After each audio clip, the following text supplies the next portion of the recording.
Well, happy Tuesday, and welcome back to an all new episode of the Think on These Things podcast. My name is Kairu, and I'm your host. And today's episode, I would say, is long overdue, but as you've definitely heard me say on this show before, if you've been here, everything happens as it should. I believe that wholeheartedly, and nothing changes. That principle, not even a long-standing, unexplained hiatus or any change in season in your life or in the world. Everything happens as it should. There is a cause and an effect. There is a logic to everything that has or will ever happen in reality. Before we get any further, today we're talking about gratitude, gratitude, gratitude, gratitude. I'm going to open the book of positive affirmations, and really, this is my number one book in life. And before anyone gets at me, the Bible is not a book, it is a collection of books. That's a whole different story. This is the number one daily book. And I think that I know it's a number one book for a lot of people, but I think it should be a number one book for a lot more people than it already is. So if you don't have a copy of the Book of Positive Affirmations, before we even get into anything, I would urge you to just go to like Amazon and buy this book. Moving right along, I want to read from chapter 3, day 14, the affirmation of the day. It says, "My gratitude is a superpower. My gratitude is a superpower. My gratitude is a superpower." I think we're going back, before I kind of get into this, I think we're going back to sort of the roots of the show today, where the formal setup that I had initially set out to kind of roll with is that we would go through the affirmation and I would share some stories and really just share what this affirmation was sort of pulling out of me in the moment. Because the point of reading the affirmations from the book is to sit down and reflect and see, okay, what is this calling me to reflect on? What is this calling me to act on? What is this calling me to inquire about? Right. And when we look at these affirmations, it's not, I know I've done different versions of the show in the past. It's not necessarily, okay, well, what is everything that everybody else is doing? Right. It really starts at home, it starts from within. And when I looked at this affirmation, what, 3 months ago? When's the last episode been? Right. I realized um, that it was a call to action that had nothing to do with being on camera. And that's why I haven't been here. As you can easily surmise, it's not hard to add up. It's not hard for me to admit either. There's been a lot that's been going on, right? And when we lose sight of where we are and where we're supposed to be, we can get bogged down by the negative things that are happening in our lives. I mean, I live in one of the most, if not the most expensive cities to live in the entire world, right? There's no shortage of people who will sit down if you really take a moment to listen to what they have to say. They can go on for hours, if not days, and some of them weeks, telling you what's wrong, why it can't be fixed, everything is bad, everything that's unfixable, everything that is just so insurmountable in their life and in everyone's lives around them, in our city, in our state, in our country, in our world. But when I read this affirmation, and I promise you, I've been thinking this since the first time I read it, when it was supposed to be tomorrow's episode. What would you do if you were grateful? What would you do if you were grateful? What would you do if you were grateful? We've talked a lot about gratitude on this show. One of my favorite takeaways from the episodes that we've done in the past is that generosity is a byproduct of gratitude. Gratitude is a byproduct of love. I know we talked about kindness being a byproduct of love. If you are from those days and you're like, wait, you said kindness is a byproduct of love.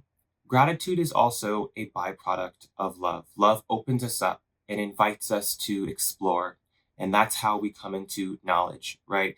Knowledge helps us to discern what is good and right for us and helps us to make better choices so that we can actually grow.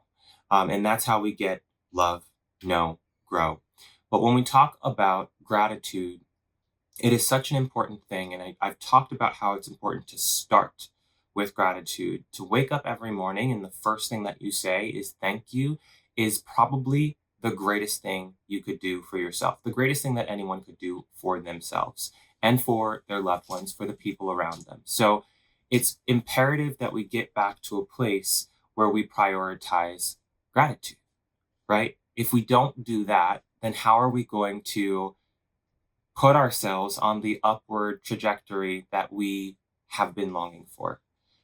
And I don't know if I'm lumping you into a class that you don't think that you belong to, or if I'm calling you up to a space that you have thought you weren't worthy of. I know for myself, there is a higher version of myself that I am working toward constantly.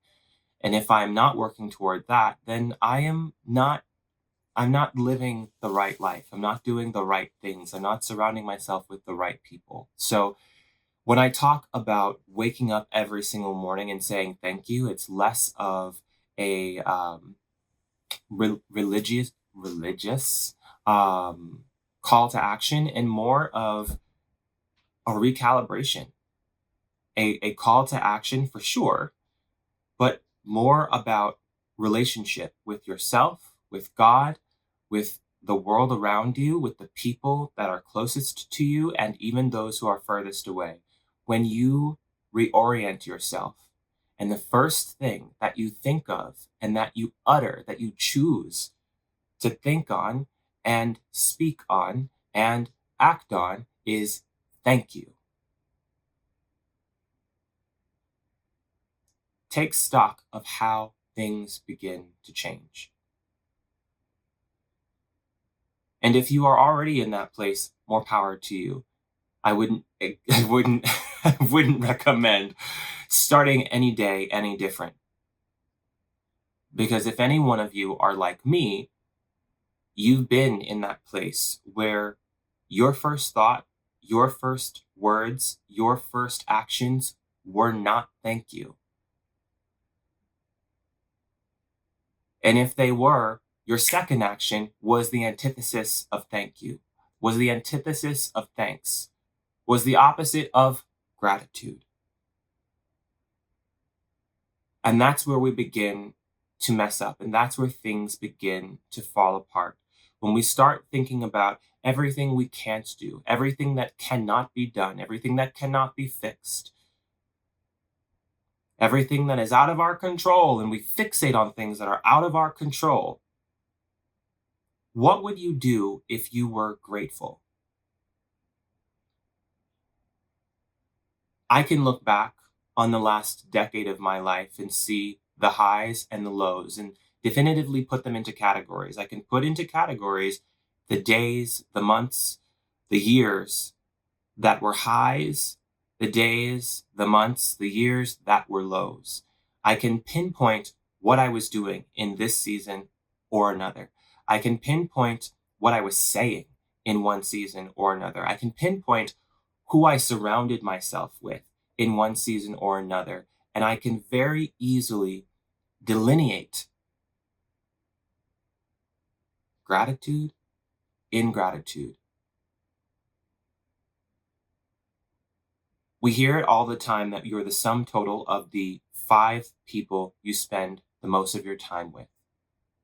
What are the people in your life telling you?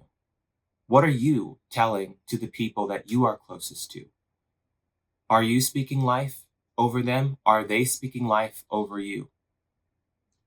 Are you coming together and rising, or are you tearing each other down? You can't be responsible for everyone else waking up and saying thank you, but you can inspire them to wake up and say thanks. And it will be very hard in the beginning, most likely, for most of us, right? If you've been living a life where you're focused, so focused on all the things that are going wrong and all the things that can't be fixed and all the things that are broken and will never recover from, changing your ways is going to be a bit of a feat. It took practice to wake up every morning and say thanks. This book came from a life that began in middle school. It didn't come out of nowhere. It didn't come overnight. And it was a hard fought win because middle school is a lot different from life as a young adult. Young adulthood is a lot different from a life as, I guess, a seasoned adult, right? When you step into different chapters of your career, of family, like parenthood and marriage, and your friendships evolve. Some of them may be discontinued, as I did an episode a couple episodes ago. I don't remember exactly which one it was, but you get the story. Not every friendship is meant to last forever.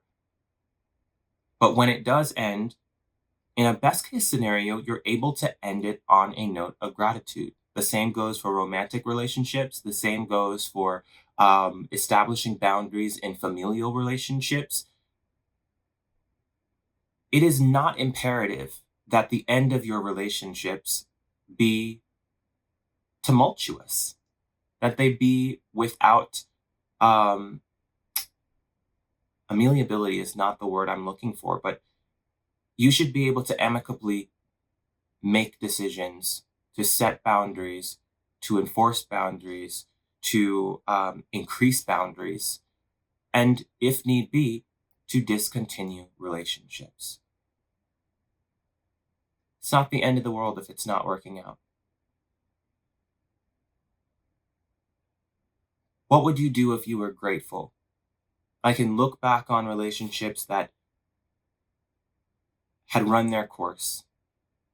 And now I can say, even if they did end on a not so great note, this took some time, I'll tell you, that I'm grateful for what it afforded me. I'm not certain I can guess about what it afforded the other person, especially because of who I was and what I've done and all that great stuff. But I don't know for certain. And it's really none of my business. I have a responsibility to choose gratitude. So what am I grateful for from that relationship, from that season? What have I learned from that relationship, from that season? And how can I apply it today and moving forward? I want to live a life that goes from glory to glory to glory. That doesn't mean everything is going to be linear on the upward. That's why we have that saying, growth isn't linear, right? That things happen along the way that bring us up, that bring us down, that keep us somewhere in the middle. But that is not the antithesis of forward momentum in life. Going down, if you are climbing mountains, right? And there is a valley on the way, that's not the antithesis of forward momentum, just because you went down. So today's thought is super simple. There's not a whole bunch of fanfare I need to make. And I just popped on the camera because I felt I needed to do this today, right? And I think that's another point of what would you do if you were grateful? If I were grateful, I would let nothing stop me from doing what is called of me in the moment. Just yesterday, I was feeling led. I read the verse of the day in the Bible app. Love that app. Although I will agree with my mother that you need to have a physical version of the Bible in your possession. So I have this. I also have this. And yesterday I looked at the verse of the day, and it was Matthew 6, verse 33, which for anyone who's familiar with the Bible knows that it says, "Seek ye first the kingdom of the Lord and all his righteousness, and all of these things will be added unto you. I'm grateful for God. I'm grateful for the way that He created me. I'm grateful for the mind that He gave me. I'm grateful for the will and the capacity that He designed me with to create, to be, to inspire, to grow and learn. And I want to use that in a way that is pleasing to Him, that is fulfilling for others, for myself, and for others, because we are all designed with unique gifts that exist for the purpose of serving others. The gifts that you got were not for you.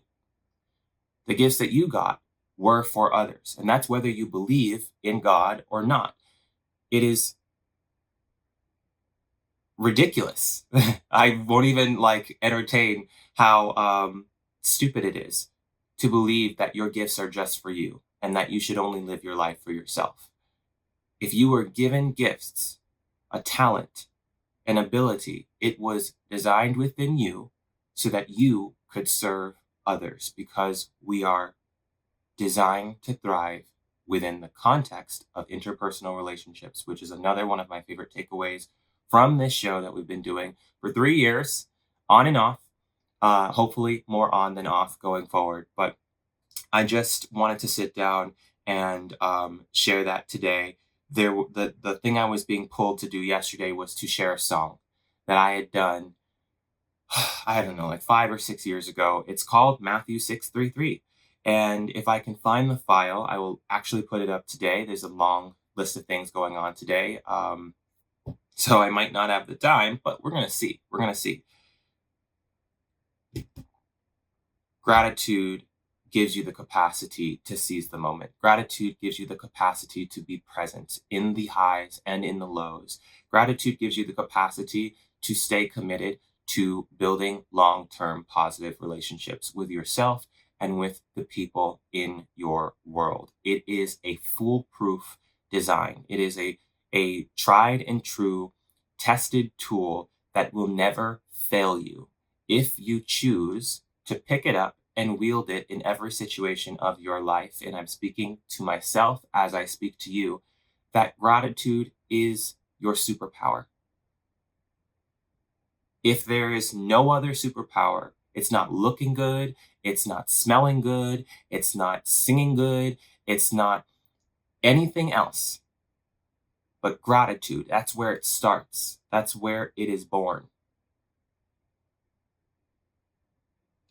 Hope you have a wonderful day. I'm going to let you go. We'll get the sign off cleaned up and we'll get the opening sequence and all that stuff back in a few days here.